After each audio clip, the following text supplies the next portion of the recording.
তার কারণ কি? সত্য যুগের মানুষের 1 লক্ষ বছর আয়ু ছিল। ভক্তরা মাতাজিরা হাজার হাজার বছর শুধু মানুষকে ধ্যান তপস্যা করতে হতো, তবে বিষ্ণুকে পাওয়া যেত।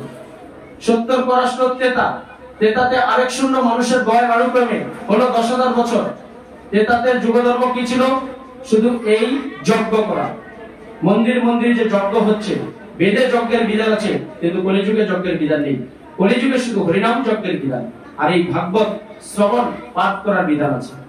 তাই তারপর আসলো দাপর, মানুষের আয়ু আরেক শূন্য কমে মানুষের আয়ু হয়ে গেল 1000 বছর। আর এই স্বয়ং ভগবান আসলেন শ্রীকৃষ্ণ এই দাপর যুগে। তিনি এসে কি করলেন? দাপর যুগের কলিযুগ তিনি পূজার্চনা শুরু করলেন। আজকে আমরা যে পূজার্চনা করছি দাপর যুগ থেকে, দেখেন ভগবান শ্রীকৃষ্ণ আমাদের প্রতি কত কৃপালু, কিন্তু আমরা মানুষ হিসেবে সেটা নিচ্ছি না। তিনি দাপর যুগ থেকে কলিযুগের মানুষের হিসাব করলেন। তারপরে আসলেন এই কলিযুগ। কলিযুগে আরেক শূন্য কমে মানুষের গড় আয়ু হয়ে গেল 100 বছর শাস্ত্রে আছে। আর কলিযুগের বয়স কত? 4,32,000 বছর কলির বয়স। মাত্র গেছে 5,500 বছর, এখনো প্রায় 4,26,000 বছর বাকি আছে। এবার এখন দেখেন, এখনই পারে না মানুষ মানুষকে খেয়ে নিচ্ছে, আর ঘোর কলি আসলে কি অবস্থা হবে হয়তো আমি আপনি দেখে যাব না। তাই আমরা যদি সত্যিকার অর্থে হৃদয়ে কৃষ্ণ চেতনা, কৃষ্ণ মোহনায় জাগ্রত হই, তাহলে আমরা কলিতেও আমাদের এই জীবনটাকে সার্থক করতে পারবো। তাই মহাপ্রভু আসলেন কলিযুগে। কলিযুগের যুগধর্ম কি দিয়ে গেলেন? সহজ। আবার সবাই বলুন, হরে কৃষ্ণ কৃষ্ণ কৃষ্ণ হরে হরে, হরে রাম রাম রাম হরে হরে। কলিযুগের যুগধর্ম হরিনাম সংকীর্তন। এই সংকীর্তনের মাধ্যমে আপনার জীবনকে সার্থক করতে হবে। তাই আমরা এখন যেহেতু ভাগবতের উদ্দেশ্যে এসেছি, আমরা গোপালেশ্বরে আমরা ভগবান শ্রীকৃষ্ণের মুখনিসৃত শ্রীমদ্ ভাগবত গীতার একটা শ্লোক মাহাত্ম আলোচনা করব। দেখেন, বলার শেষ নেই। বলতে গেলে ভগবান শ্রীকৃষ্ণ আমাকে এমন কৃপা করেছে, আমি সারাদিন সারা রাত তাকিয়ে বলতে পারবো। কিন্তু আপনারা সাধুগুরু বৈষ্ণব বসেরা, আপনারা অনেকেই বয়োজ্যেষ্ঠ আছেন, আপনারা এতক্ষণ বসে থাকতে পারবেন।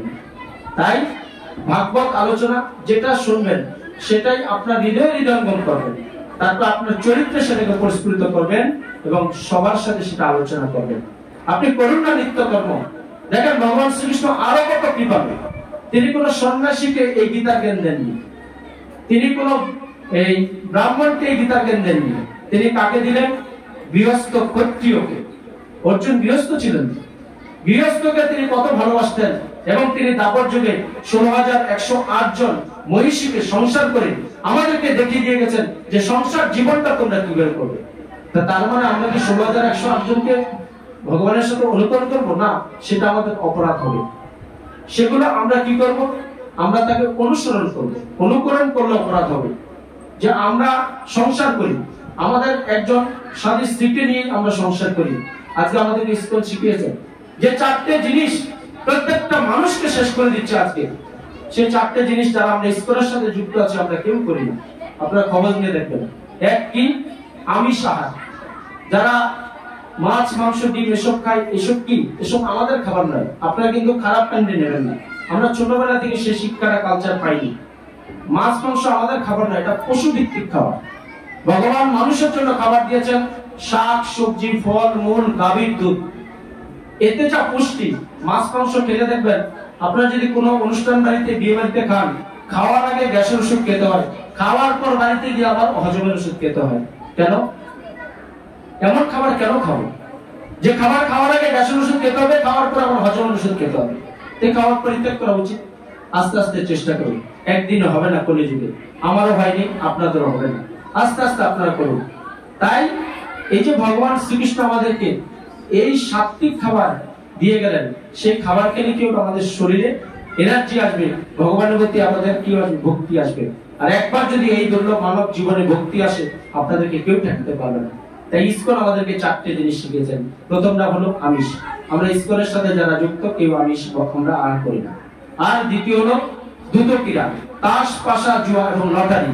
আজকের দিনে যেটা হচ্ছে, ঘরে রান্না হয় না, ঘরে চাল নেই, ডাল নেই, তরকারি নেই, খাবার নেই, সন্তান স্ত্রী না খেয়ে থাকে, কিন্তু লটারির দোকানে গিয়ে দেখবেন লাইন পড়ে গেছে, 7টার দোকানে লাইন পড়ে গেছে। তাই আমাদেরকে প্রভাত বলেছে এসব বন্ধ করতে হবে, ইসকনের সাথে থাকতে হবে। দ্রুত ক্রীড়া, তাস পাশা জুয়া লটারি খেলা, দ্বিতীয়। আর তৃতীয় হলো নেশাজাতীয় দ্রব্য বর্জন করতে হবে। চা, বিড়ি, পান, গুটখা, খৈনি, মদ, আরো যত নেশা আছে, ইসকনের সাথে যারা যুক্ত তারা এসব করেন। আর 4 নম্বর হলো যেটা জঘন্য, আজকে চারিপাশে যেটা করছে, পরস্ত্রী গমন। নিজের সুন্দর স্ত্রী ঘরে থাকতে কথা শুনতে খারাপ লাগবে, কিন্তু বাস্তব মেনে নেবেন। নিজের ঘরে সুন্দর স্ত্রী থাকতে অন্যের স্ত্রীর প্রতি আমার লোভ হয়ে যাচ্ছে। এটা কলির প্রভাব, এটা আমার আপনার দোষ নয়। তাই ভগবান শ্রীকৃষ্ণ এর জন্য বলছেন যে সর্বধর্ম পরিত্যাজ্য মামকং শরণং ভজ।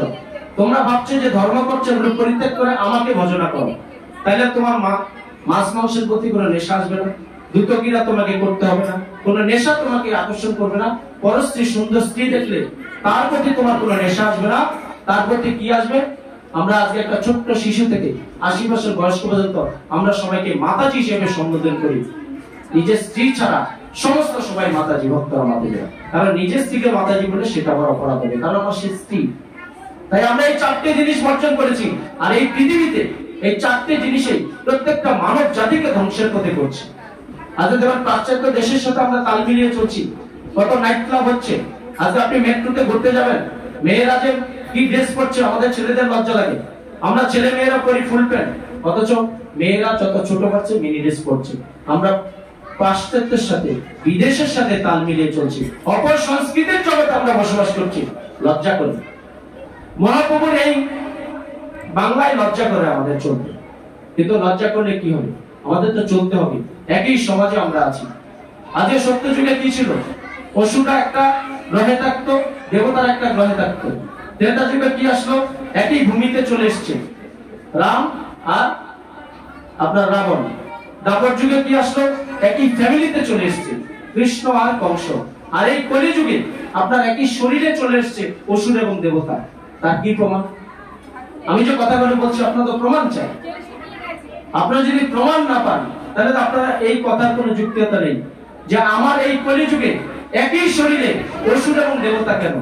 এই যে আমরা আজকে এখানে বসে আছি, বা আমরা যখন মন্দিরে যাই, বা আমরা যখন প্রসাদ গ্রহণ করি, তখন দেবতুল্য আমার শরীরটা। আর পরে করে দেখেন আমরা যখন বাড়িতে যাই, বন্ধু বান্ধব একটু 19-20 হলে, স্বামী স্ত্রী একটু 19-20 হলে দেখেন আমরা রং দেখি, আমরা হিংসাত্মক একটা চেহারা নিয়ে নিই।